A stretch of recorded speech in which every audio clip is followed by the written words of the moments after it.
about to say a bunch of mean stuff about how therapists talk. But first, I want to make sure you know that although it might sound like it, in no way am I being condescending. And that's because, well, you can't condescend when you're punching up. And what I'm going to tell you are things said by well-known therapist educators in the field who say they're teaching science, but who are actually spouting empirically ungrounded ideas. People who, based on the authoritative role they're assuming, should be teaching with clarity, and they're not. They're talking mush talk. Hey everybody, my name is Leah Benson, and I'm a licensed body-based psychotherapist and coach in Tampa Bay. And today, I'm going to break down some of the absolute mush I've seen recently from some of the leading teachers in the field of psychotherapy education. Why it's mush, what the latest data says is actually going on, and why this matters for you. Okay.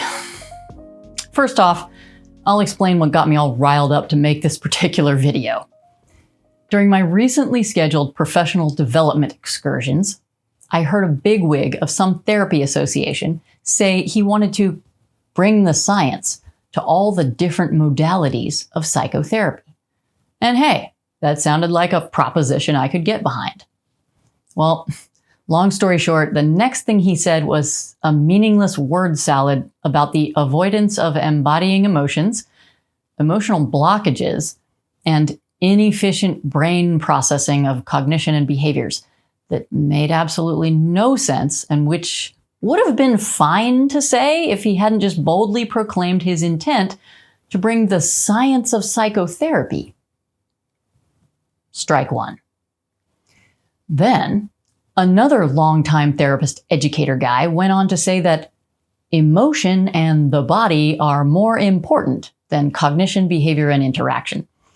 And something else about the primacy of emotion being important. So in a nutshell, those few statements in particular are what gave me the headache that I now have to get rid of by explaining why so much of what therapists are saying these days is meaningless and informed by teachers who don't have a clue about what the latest empirical cognitive science is actually saying about how our mental apparatus functions.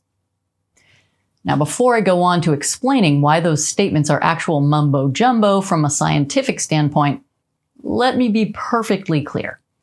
I really don't have a problem with mushy explanations and talking. What I have a problem with is pretending that all this mushy talk is empirical, which it isn't. And that's a problem because that's what they say they are here to do. Remember, they say they're bringing the science to therapists. That's the problem. So now, the mumbo jumbo. First off, there's no such thing empirically as an emotional blockage. That's therapist metaphor. And it's fine, but it's not science. More on that later. 2, it is impossible to avoid embodying emotions. And that's because based on the latest data from empirical cognitive science, there is not an experience that you have in all of your life, mental or otherwise, that is not embodied.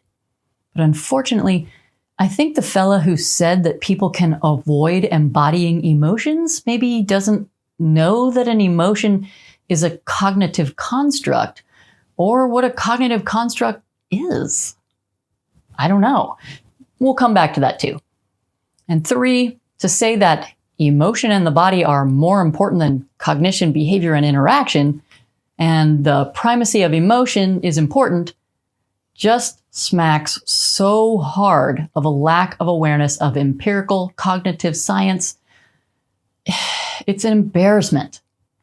And it wouldn't be if he wasn't proclaiming to be basing his statements on science and trying to be a part of the attempt to bring the science to therapists. But alas, that is what he says he's doing. So yeah, it's embarrassing. See, as is understood in neuroscience today, emotion is indistinguishable from both cognition and behavior from the perspective of the brain. In other words, the exact same process in the brain that produces, we'll say brain and body system, that produces emotion also produces cognition and behavior. Literally, this insight is all over the cognitive science literature and has not been empirically refuted. Those experiences may feel different, but they are not a reflection of different things happening in, as I said, the brain-body system. And to top it off, a statement about the primacy of emotion not only demonstrates a giant blind spot about what emotion is according to the latest empirical data, but a lack of awareness of the many ways that emotion is experienced in other cultures, if they experience emotion at all, because yes, there are cultures who do not experience emotion in the same way we do, and cultures who don't understand our idea of emotions at all. Now, back to the phrase emotional blockage. First, there is no explanation by this therapist teacher of what exactly he means by emotional blockage. So honestly, I'm stabbing in the dark to understand just what he does mean and what science he might be relying on to make this statement. But second, and more important, according to current empirical emotion science, physical sensation carries no inherent meaning of any kind. So the idea that there can be some kind of blockage in the body that's inherently emotional, well, here we are again in mumbo-jumbo land. And just to reiterate, mumbo-jumbo is fine. It's fine. So long as it's not masquerading as bringing the science to psychotherapists.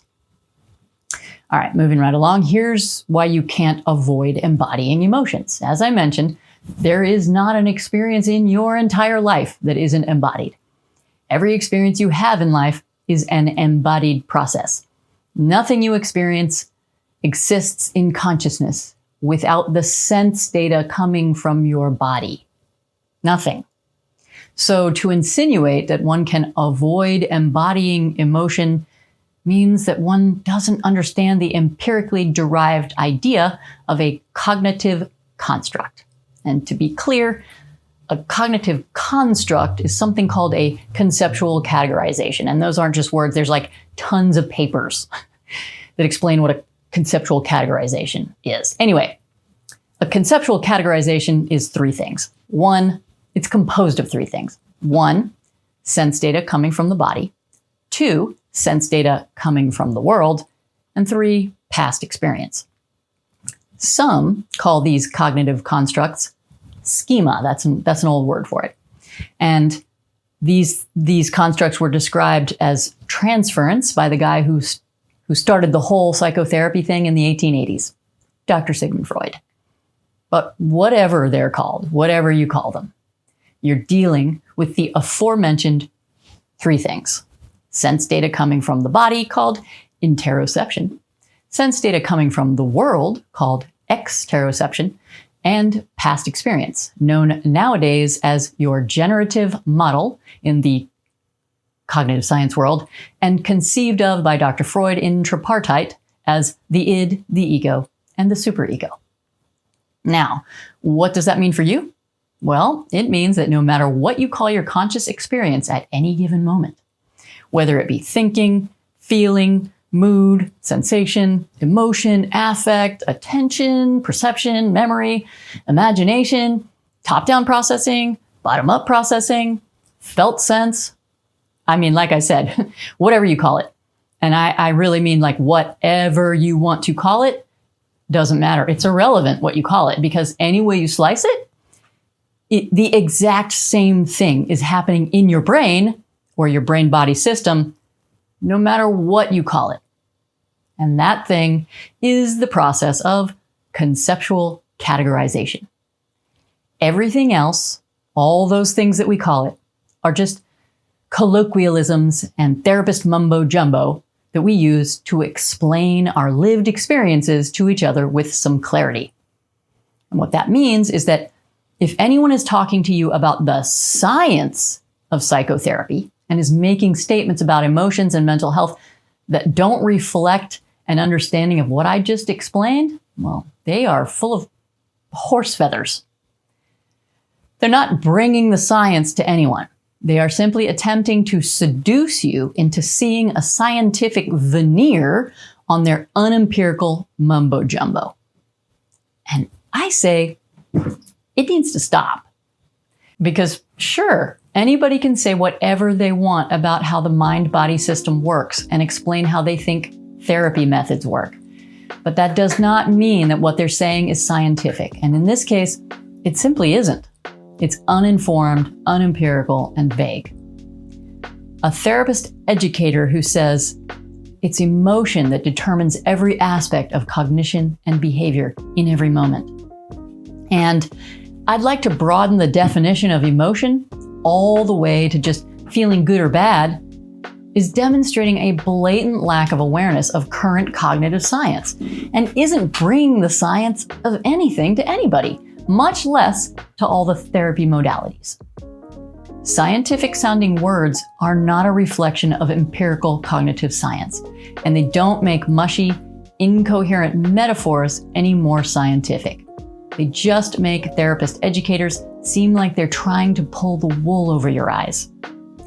And they confuse therapists who don't know that there's a difference between unempirical mumbo jumbo and empirical cognitive science.